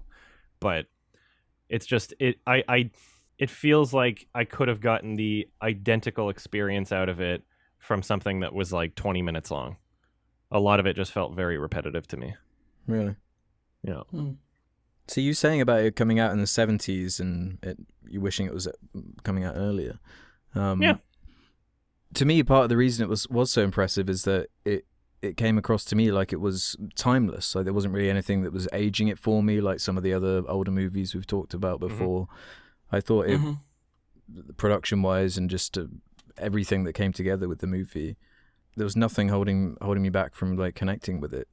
Because of even for the age time, it was a groundbreaking film, and and especially considering had like how cheap the movie was. Yeah, that was the thing too. How much he had to, take up responsibility for as like the director and the writer, and I think he did like the special effects and a bunch of. He was just had his hands in everything, which is even more impressive to me. Yeah, and he worked 5 years on this movie, and then it gets picked up and gets shown in like small cities as like a midnight movie. And it gets hugely popular because this guy, I forgot his name at this moment again. I wrote like a whole paper on Eraserhead. I'm trying to pull it up, but I can't. But like there's this guy, some Bob something, who believed in Eraserhead's vision and like fucking put it out there, and it made it a huge success. And that was unheard of at the time too. These little little films getting such huge publicity. John Waters and David Lynch were kind of buddies because they kind of came from that same time, that same movement of like really low budget stuff getting attention, huge crowds because of like the exploitation nature of it almost. Like you're going to get an experience here that you're not going to get anywhere else. People like that. Yeah, I'm not going to say that I wasn't Eraserhead for that. I'm not going to say that I wasn't like impressed in any way by it for sure. Like I said, there's a lot to appreciate. I'm probably going to get a decent amount of hate for this one because people put David Lynch. People put David Lynch and this film on like an impossible pedestal, where I think a lot of people might not enjoy that. I didn't enjoy it as much as they did, but don't regret watching it. That's for sure. No, definitely not. How'd you feel about the scene selection thing? Oh yeah, there were no chapter selections on the Criterion Blu-ray either, which is hilarious. Yeah. Because obviously the movie just starts on yours. Those right? That's like how mine worked. Those are just like Criterions are mostly like director approved. So obviously that was his decision. Right. What was really funny was like even the supplements, the supplementary material, they weren't like titled. They were just like a year. Whereas like every other Criterion Blu-ray I've ever had some sort of like description saying like, oh, this is what this feature is, but they were all just kind of like thrown in there in chronological order. I'm like, yep, that's David Lynch. He wanted that David for Lynch. Some reason, and I don't understand why. But because he's a weirdo. You know what? I watched the movie. I didn't pause it. I didn't restart it. I didn't skip the chapter selection. I didn't watch it on my fucking phone. So I got the experience that I think he wanted me to have in terms of how I viewed it. It was a good projector setup, good sound, but still, it's just if something doesn't connect with you on a personal level and just immediately grab you, it's there's not much you can do, unfortunately. No, yeah. I can't picture watching this movie on a phone. I seriously can't. So get real. I am getting real. I agree with David Lynch with his films, at least this one. Yeah, I don't know. I feel like his attitude is a little annoying. He's saying you can't appreciate the film on the same level if you're not watching it, even in a theater, like anything less than a theater, basically. I don't know. You sell your movies Especially on VHS. Something so visceral. You sell your movies on VHS. There's worse setups you could have with a VHS or even a DVD player. There's people I know that use their TV speakers, like shitty TV speakers. They're never gonna get like good sound from that. Whereas if someone was watching it on a good, decent-sized phone, like a good screen, and had headphones in, that's probably a better experience than many people that are watching it on VHS or DVD with shitty TV speakers and maybe even a television that's not like calibrated correctly for color and lighting and all that. So I don't think that the phone is necessarily... The screen would be bigger, maybe. Yeah, it depends how close to your face it is. There's more of an audience participation kind of experience when you're watching it in a theater or like on a couch with friends. Yeah. You know, there's an element of that. Yeah.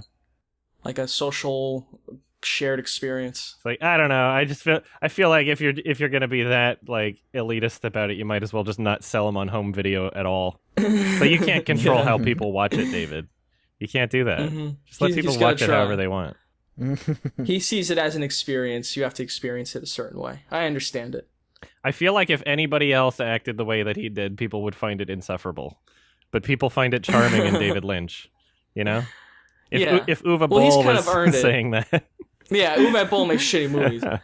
Like, I don't think David Lynch was talking nutball like this back then. He was probably... this is probably a more recent thing. And he's got that reputation now. Where it's like, oh, he's David Lynch. He's a great director. He can say whatever he wants. He was just talking about Dead Cats earlier, so...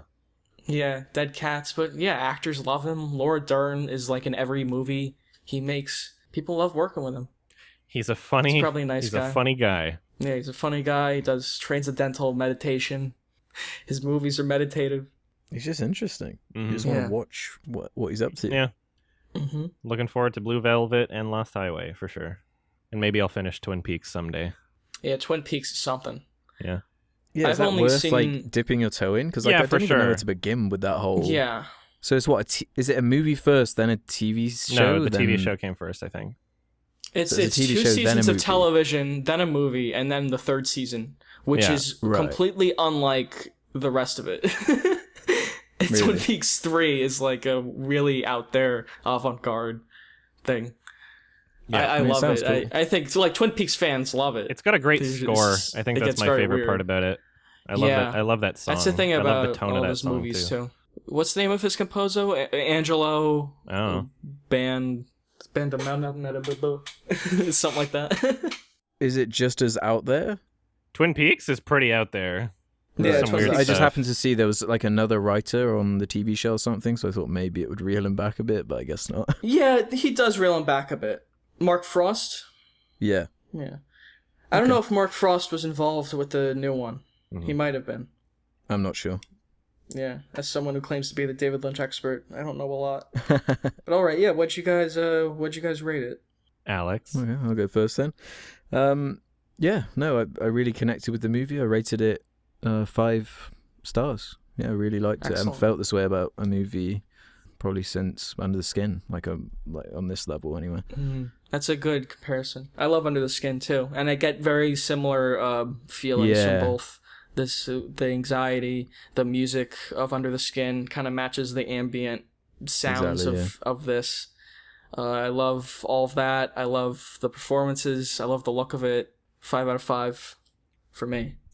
And the composer's name is Angelo Badalamenti. Boom. Okay. Boom. I don't know what Adam gave it. I didn't want to rate it before talking to you guys about it. Yeah. Good.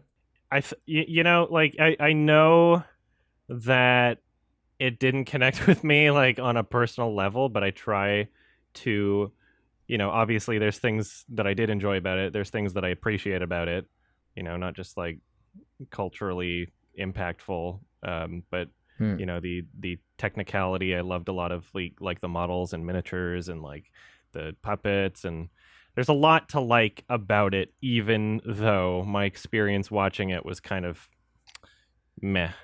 So I'm giving it kind of a a little reluctant 7 out of 10, I guess. I think Okay. that's where I'm Closer going. to a 6 than an 8 then. What? It's fine. That's a good score. You thought this was a good movie. People are going to be fucking annoying. I'm going to get hate for this no matter what. There's a lot of diehard Lynch fans that are going to take a lot of issue with me criticizing him. So. It's like, you don't like my opinion, just fuck off. That's it. Don't worry about it. And that guy, by the way, is Ben Barenholtz. So that's the guy who is basically the creator of the Midnight Movie, the pioneer of that whole thing. And he gave David Lynch a chance along with John Waters and all that. Nice. Just wanted to get the name out there so I don't have to hear it on the Reddit about how I don't know anything from our annoying fans. Yeah. All right. Let's do a few questions. Yeah. Probably not too many. Maybe 3. I don't know. Yeah, let's just do a couple to wrap this up. So if you want to leave your own questions, head over to the Sardonicast Reddit, where Ralph will stick you a page or a post or whatever you call it on Reddit at the top, where you can leave any question you like. Let's start off with this one that I really liked, actually, from Cotton-Eyed Joe 79, who asks, film is practically the only art medium where the entire product is consumed in one sitting. Books are separated into chapters, albums are separated into songs, and live theatre is usually split into 2 acts. Do you think film suffers from this attribute? Would certain slower films improve in terms of their pacing if you paused and took a break? I think that's what makes films unique, is that. Because there aren't a lot of other art forms that have to worry about pacing in that way. Right. You know, where you have to digest an entire story in just one sitting. A book, you don't have to worry about that. There's still pacing in a book. But what about films that are close to 4 hours long? Yeah. Do you think, yeah. And they are separated into chapters? Because, well, they kind of did that with Hateful Eight. Yeah, and Barry Lyndon is 2. Barry Lyndon is divided into halves. Yeah. The Hateful Eight, they recently extended Hateful Eight and then made it 4 episodes on Netflix, which I actually liked. I liked it better than the other one because it fleshed out those characters more. Yeah, you should totally watch it. It's on the US Netflix. You can't watch it, Alex. Brutal. We'll get a VPN. Can I buy it or something? I know you might have to download it illegally. Are you serious? I think it's a US Netflix what's the deal, exclusive. Man? What? Yeah. Okay. I don't have it here. Whatever. So. Whatever. I would like a Blu-ray version of that or something. Like maybe a special edition. Come on. Just, I want to throw money at these products, and I want to engage, but I have no way of doing it. What's funny is you're already throwing money at Netflix. They're just not giving you as much as the US customers. Yeah. Yeah, I think it really depends on the movie. There's certainly films that I've seen where I've thought this would be better as a miniseries. There's miniseries I've seen that I thought would have been better as a film, like trimmed down even. And when it comes to like the format of movies, like you could argue that each scene or each act is its own kind of break without necessarily taking a break from it. Really depends. Like as long as there's some sort of like slow down moment, I think that depending on who you are and depending on how you view film, I guess, like it's perfectly acceptable to hit pause and go to the bathroom or, you know, take a short break, make a sandwich, whatever you want to do, as long as it's not like at a high point in the film. If it's like a transitionary period between scenes, things have slowed down a little bit, you're getting a new setting, it's like, okay, well, this is basically, it might as well be a new episode to a television show or something. So, really depends on the movie. Yeah, I'm not opposed to it. Not opposed to that. David Lynch is. Can't do it. Well, it depends. Again, it depends on the movie. Yeah, well, he doesn't believe that. You can sit through all of Eraserhead in one sitting. Get real. Get real. He's such a meme machine. On your fucking phone. Yeah, I was memeing that so long ago. I'm glad everybody else is now too. Yeah, that phone clip is so funny. He's a funny guy. Yeah, depends on the movie. Domian Chilado has one for us. How often do you go in blind for the stuff you watch? No trailers, no synopsis, just I heard I should watch this, so I will. Or maybe just that level of trust in a director. Depends on the movie. Almost all the time. Yeah. It's my preferred way of engaging in film now. 'Cause, like, me too, Alex. Trailers, like, people complain about it ruining story beats, but for me, it ruins like some of the best shots in the movie a lot of the time. Like the surprising stuff. I want to be surprised. Like too many trailers ruin crucial aspects or experiences, and you're sat there waiting in the movie for these like scenes from the trailer to happen. You know, like, oh, the movie might not be over yet because we still got that thing from the trailer to happen. I don't want to be thinking about that. I just want to focus on the story. It's part of why I enjoyed Midsummer so much. Like, I knew nothing about it, nothing at all. I was just like, I'm just going to trust this, and I think it added to the experience for me. I'd really recommend doing it. Mm-hmm. It depends on the movie. Unfortunately, it's a little difficult to avoid some trailers if they have a huge ad campaign, because if you're seeing other movies and you're in the theater and then the trailer starts playing. I'm trying to remember the exact movie that it was. I think it was for Arrival, maybe. It might have been a Villeneuve movie, but there was a trailer. No, I think it was The Revenant. Yeah, it was The Revenant for sure. I remember back in 2014 or 15 when the trailers started playing for that. As soon as I knew what it was, I'd plug my ears and close my eyes and start like humming. Yeah. And my friends around me would be like, "What are you doing?" I'm like, "I don't want to see the trailer for The Revenant. I'm going to see it anyway," because I was excited for it. So it depends on the movie. There's any Michelle Haneke film, I'm comfortable enough watching the trailer because apparently there's some sort of organization in Austria that allows him to have creative control over his trailers. Like, I'll know that that's a trailer that came from him and that it's not going to spoil the film in any way. If anything, it's just going to provide the tone that it's going for and show some of the actors and the setting. And that, gets me hyped up for it even more. Like, I'm going to see it anyway. But unfortunately, with most movies, the vast majority of them, the directors do not have much control over what happens in the trailer at all. We saw it with Sony and Villeneuve for Blade Runner 2049, their entire marketing campaign promoting Harrison Ford being in the film when he clearly wanted that to be revealed in the movie, but Sony was just like, "Oh no, this will get more people to see it." So that was really annoying. Poster. Yeah, you couldn't avoid that. Unfortunately, Terminator Genesis spoiled that John Connor was a robot or Terminator. Yeah, it's really unfortunate. Do that shit all the time. Like, I think that the director should have ultimate control over how they want to market their film. Like, in terms of what information is revealed. I think they should at least approve the trailer. Well, that's a part of the movie, the trailer right? to them. Like, that's a part of the movie experience is...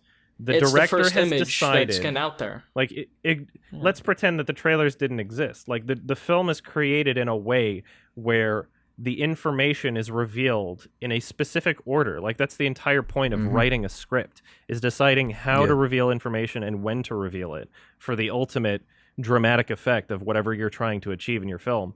And oftentimes trailers ruin that because they reveal information in an order that you're not supposed to get it.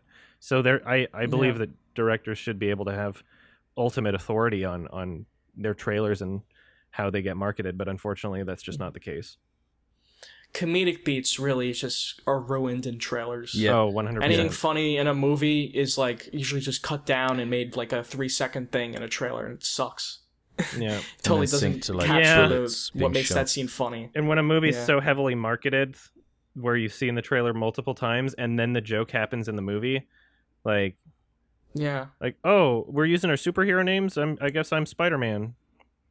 Like, whatever that line was. I think it was Infinity War or something, but and then it happens in the movie, you laugh at that. And then it's like, I don't find it funny, and then all these fanboys are in the movie and they're laughing hysterically. I'm like, you definitely watched the trailer, come on. But even so, like, if you've seen this trailer more than twice, you're not going to laugh at the jokes as much anymore. It takes the punch away, for sure. It does. Marketing a comedy through a trailer is kind of a difficult thing to do. Maybe that's why they don't do well. And horror movies as well. Like A24 with, like, what was it? It Comes at Night. That was a cluster. I thought the It teaser was a really well done horror trailer, because it's like you were kind of watching a scene from it. The teaser with the old lady, part 2. Oh, this is part 2. Okay, yeah. Because it was like it wasn't like a. It wasn't like a mashup of different scenes. Like, you got to basically experience the tone of a scene, which I thought was cool. Exactly. Like, I've always thought... It was cut down a bit, but they captured that scene. I like trailers that do that. Yeah. Like, I like Gravity's trailer because it's just a scene from the movie. I've always thought that would be a good way to market a movie, is just show a scene, basically. Mm-hmm. That's not a bad idea. That can summarize what the film's about. Yeah. The tone that it's going for, actually experiencing it. Yeah. But... trailers are edited in such a manipulative and dishonest way at this point. Like the Evil Dead remake trailer the Crawl trailer. Like, Sam Raimi's got somebody who does a really great job editing trailers.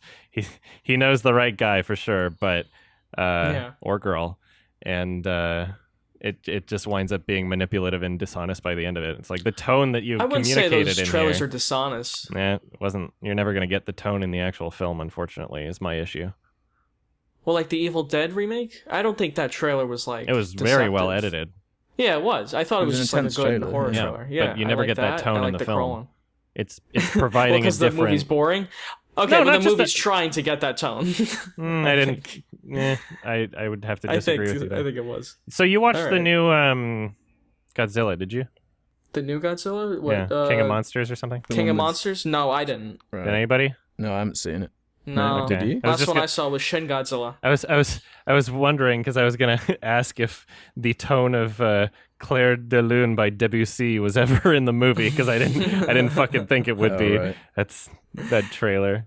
My God. When I do see it one day, I'll let you know. Okay. I might see it. I don't know. But it probably isn't. I doubt it. I'm willing to bet it is not. It seems like one of those stock music things, like a cover of Claire Debussy or whatever. Yeah. Just throw it in. Yeah. There's definitely a science to marketing, and there are some people that are very, very talented at it. There are some marketing companies that will like track the eye of the fucking person watching the ad and just like take the data and remake the ad, to make it so it's more appealing to the eye. Yeah, that's what they do now. They measure the attention span and your brain and how your brain reacts to certain images. These things are focus tested to do well. Unless it's the new Cats trailer or Sonic. Yeah. Like, how did that happen? They didn't, yeah, they kind of ran out of money in that department. Gangster's Paradise. Yeah. They screened it for blind people. And deaf people. Yeah. Wow, this looks great. What? Yeah, I guess to answer the question, how often do I do that? I don't know.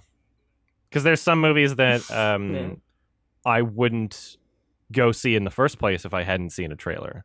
There's somewhere I'm unsure about it, and I use the trailer as kind of like I'm probably, I wouldn't see it, but if this trailer shows something that I might like in it, then maybe I'll see it. So it depends on the movie. Mm-hmm. Yeah. Completely agree. It depends on like the filmmaker. Like if it's a director I trust or a writer I trust or something, I'm more willing. But if it's just like stupid blockbusters, I don't care. I'll watch trailers for. Yeah. I got reservations to his restaurant this week. I hope he's there. Really? Oh, you did? Yeah, cool. I'm finally going. Get into a fight with him. I'm finally going. Do a boxing match. Yeah. Didn't he get his Letterboxd deleted? Yeah, and his Twitter. Yeah. What a guy. It's probably because he was saying a bunch of rude shit to people. Yeah, you think? I mean, his Letterboxd is a little controversial. A little controversial, yeah, a little risque. Oh, dear. All right, last question. One more. From Hikran Akdeniz. Hope I got that right. What is the worst part of having a huge audience? Did you ever have some serious trouble with fans? How do you cope with people who aren't giving any constructive criticism and are just there to insult you? It's something everyone has to get over in this game. One solution's to not read it, but I don't like that. Because I like reading the good stuff. But at the same time... That's why I like Reddit, having a subreddit where it kind of filters and acts as a filter so I can see the people who really want to actually interact with me. Yeah, exactly. Yeah. So it cuts out a lot of the shite. Right. Because it gets to a point where it's just it's a sea of just people screaming over each other, and especially if you're talking about something that's controversial or that's part of a greater discussion, like it can just go nuts sometimes. And like it says in the question, have you ever had some serious trouble with your fans? I have had fans go too far before. Yeah, like, I think trying to find out information about me and stuff like that. It's one of the harder things to kind of get used to. Also, I've had that too. Yeah, but after a while, your skin does just get thick when you're just like, you've seen the 1,000th comment of someone saying how much they can't stand you and how they hate everything about you, and it's just like whatever. Get used to it. The worst aspect about it to me is the dehumanizing factor. Like I'm a person where pretty much everything that I put out on the internet, like I try to have, as hard as I can, an element in there to reinforce the idea that I'm still a human being. Like, I'm trying to be real. Right, you're candid, you know? Like, I don't want to be a fake person. And unfortunately, like, no matter what you do, there's always, especially if you have a large audience, like, people put creators or celebrities or influencers or whatever, they put them on this pedestal where it's less about understanding that they're a real person, and all of a sudden they become more like a concept for an idea or like a representation for something that they like or don't like. And so it works in both ways, where like some people idolize to this ridiculous degree, and other people just hate to this ridiculous degree. And neither is really healthy. Yeah, and it's like I'm sure we appreciate the support. Oh, of course, it shouldn't be too over the top. Yeah, it's just so concerning when there are people that are literally invested in like trying to make someone's life harder. Like, that's what you're doing. That's messed up to me. But you gotta just get used to it and understand that that's the internet, and the internet has a lot of crazies on it. The internet has a lot of children on it. Well, yeah, a lot of people are going through some shit as well. And exactly. They just use the internet as a platform to just express that frustration they have with their lives. Yeah, take that out. Yeah. My God, you go on 4chan, forget about it. It's the whole thing. It's just venting frustration. I don't think I've read a single positive word about me on 4chan. Yeah, they hate everybody. That's why it exists. Man. It's hilarious, but you just ignore it. That's all you can do. Yeah. Just ignore it and shrug it off. Yeah.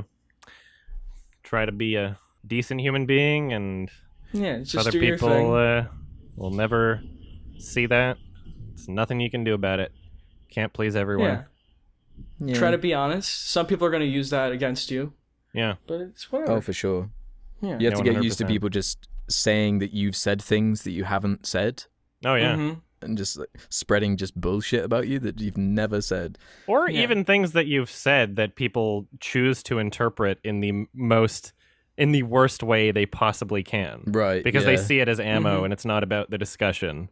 You know, it's not about trying to understand someone else. It's about like, ooh, I can use this.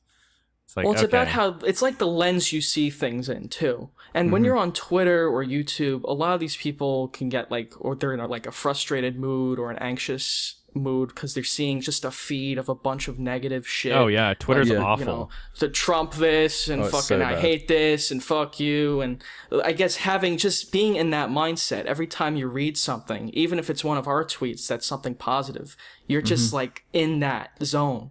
So you're just in the worst kind of state of mind, and you just write something the fucking internet angry. Loves a witch hunt. That sucks. I hate that. Yeah. Fuck you. Whatever. Everyone just loves taking people down. Yeah. Especially in the YouTube it's scene. Virtuous. Like, exactly, yeah. And everyone acts like they never made mistakes, and they've got like nothing to hide. Yeah. Until the lens comes back on them when they get popular, because they make loads of hate videos, and then oh yeah, that's always funny when it's like the exact type of thing that someone has like promoted kind of like comes back to bite them in a little way. Like I fully expect people to be like ripping apart the art that I create, my album and shit. I think that's totally deserved, but I find that funny. Yeah, but it's so what? It's like you got to make the art, and tons of people are gonna love it. So who gives a fuck? It's a few people who don't like it. That's basically all it comes down to. No matter how much they yell and scream, at the end of the day, it's like, okay, they just didn't like it, and I move on. It's all so exaggerated, man. Like at the end of the day, we're talking about like entertainment, like movies, for fuck's sake. Like you don't have to get so pissed about it. Like, Jesus Christ, calm down a little bit. Remember what like the context of what we're talking about. Yeah, be passionate about the art. Don't take that as an excuse to like be vitriolic against someone else who's sharing their opinion about art. Yeah. In a genuinely like mean way, in a funny way, I think it's fine. Well, that's the goal. That's the goal for a lot of people, is because they want to feel as though they have some sort of power and influence over the world that they're in. You know, they want to know that they can get at someone, so that's their goal. Yeah, right. And unfortunately, Twitter is like the entire platform is essentially just this virtue signaling competition. Pretty much, where like everybody pretends to be in some holy crusade against something, and you got to prove to everybody else how part of this crusade you are. You know, It's such a bizarre it's all about environment. sides. The algorithm does nothing but encourage it. Mm-hmm. I've never taken it that seriously, so it's crazy when people have these crusades. I know. I got no agenda. I just tweet whatever I feel. Yeah, it's always just been a bit of fun for me. Yeah, this is funny, isn't it? But people take it so seriously that it's like not as fun anymore. Mm-hmm. You're afraid to tweet something because you're like, shit, if I fucking tweet this I don't know. I'm gonna sign with them, and which means is there going to be some group that comes after me? Yeah. Yeah. If you have an audience, you always almighty. have to like try and be careful about how you phrase things and clarify. And there's been tons of things I've said where I can look back on it and say, yeah, I shouldn't have worded it in that way, and the way that I did 100%. makes it incredibly easy for people to misinterpret what I've said. Mm-hmm. So, I don't know. I feel like at the end of the day, as long as you're making that effort to make that clarification and be like, okay, well, here's how you've misinterpreted me, there's going to be people that it doesn't matter, and they'll ignore your clarification. They'll ignore everything that you've said to explain what they're mad about, because they want to continue being upset with you, and they want ammo, and they want to be able to have something that they can use against you and try to persuade other people not to like you. And it's a very it's very fascinating to me from like a character study perspective, just how invested some of these people are. Like this is their life goal. this is their crusade. This is the battle you've chosen. They see like a hierarchy. They want to tear you from your pedestal and like throw you in the muck almost. Come down to our level. It'll come back around to them eventually. Yeah, you never know. No, whatever. It might not ever. It's fun. It's the internet. You don't take it seriously. You just go, whatever. Yeah, just chill out. Move on. Yeah, it's not real. You got to be life. prepared for it. You hope they don't come to your house. It's a part of it. I had a guy like find me in the street one day and give me a movie. Like he gave me a Neil Breen movie. Nice. I gave it back to him. But like that, like even sure, that's a nice thing to do. But like, how the fuck did this guy find me? Why does he have this movie on him that he's gonna give me? Yeah, it's weird.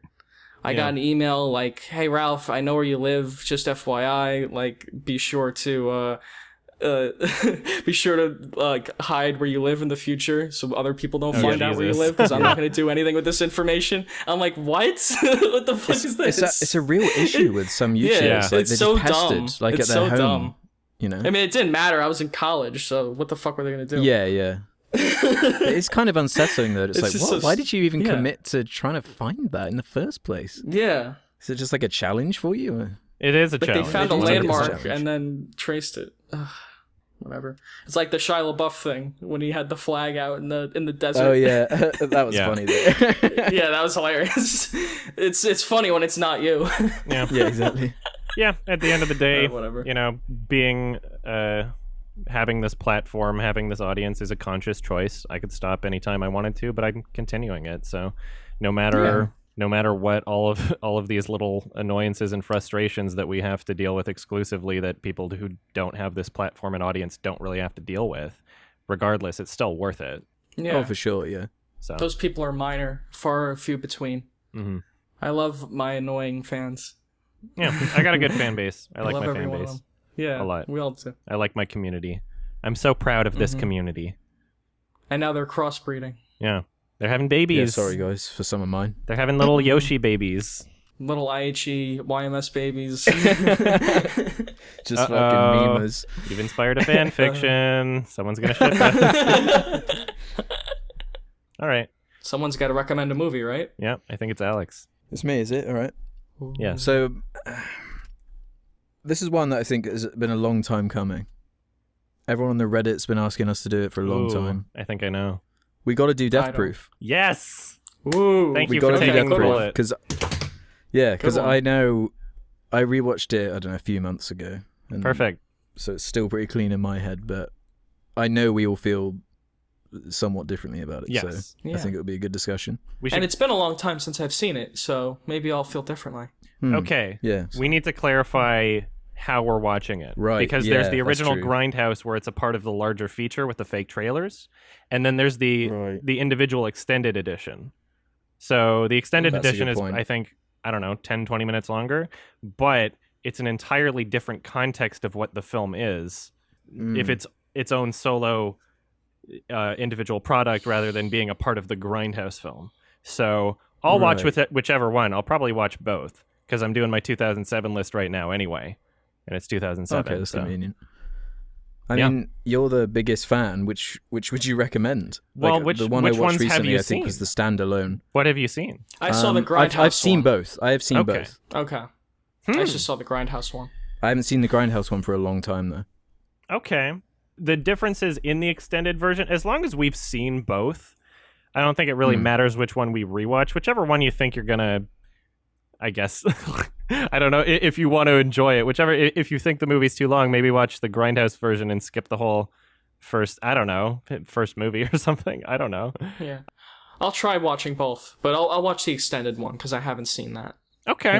Yeah, whichever one you haven't seen, I guess. But yeah, I've seen Grindhouse before with the trailers and all that. I suppose that can be part of our experience. discussion as well. It's like the differences between the two. And yeah, like I'm pretty familiar with both versions. Yeah, so. you seem to know.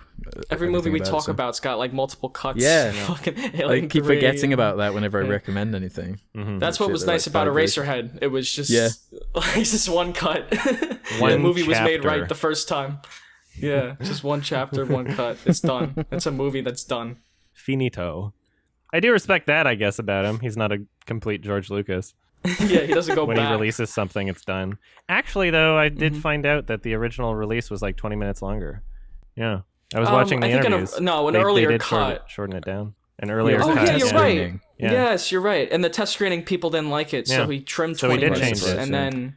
Never mind, David Lynch. But again, it was a test screening. That's not like a real... He didn't go back 20 years later and change it.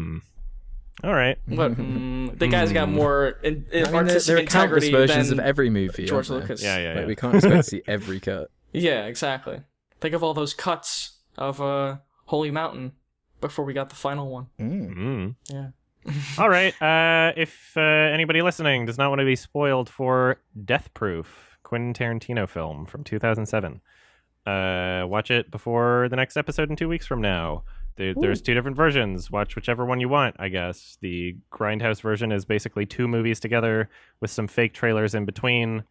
Just look it up. Look it up. Figure out which one you want to do. And we'll be talking about that next episode. Thank you all for listening. If you want to support the show, go to sardonicast.com, sign up for premium. $2 a month will get you these episodes early once they're edited. Also, patreon.com/sardonicast, same thing. And we have some merch if you want to see. They're in the video description. Thank you so much. Cats. Thank you, everybody. Yeah, thanks for listening. Yeah, had a good time as always. Yes, that was fun. Good discussion. Be sure to give Disney your money. Yeah, make sure you see Lion King. Yeah. Yeah, in theaters. In 3D. See it in 3D. Yeah. Oh, yeah. That's IMAX what was again. missing. That's what was missing of the old film. Sign the petition for Disney to buy Cats so we can get a Cats remake in 2 years. It would probably be better. For fuck's sake. Probably. I don't know. John Favreau's Cats. Just no. That's basically what the new Lion King is. Anyway. Yeah, I can't believe Jon Favreau made that. Right? Yeah. He makes good movies, or he usually does. Especially after you made Chef, which was all about how he hates the system. Oh, that that's he was funny. forced to make Iron Man 2 in. That's so funny. That was just back in it. Unoriginality and yeah. Yeah. Money. Whatever. All right. Thanks for listening, everybody. Bye-bye. Bye-bye.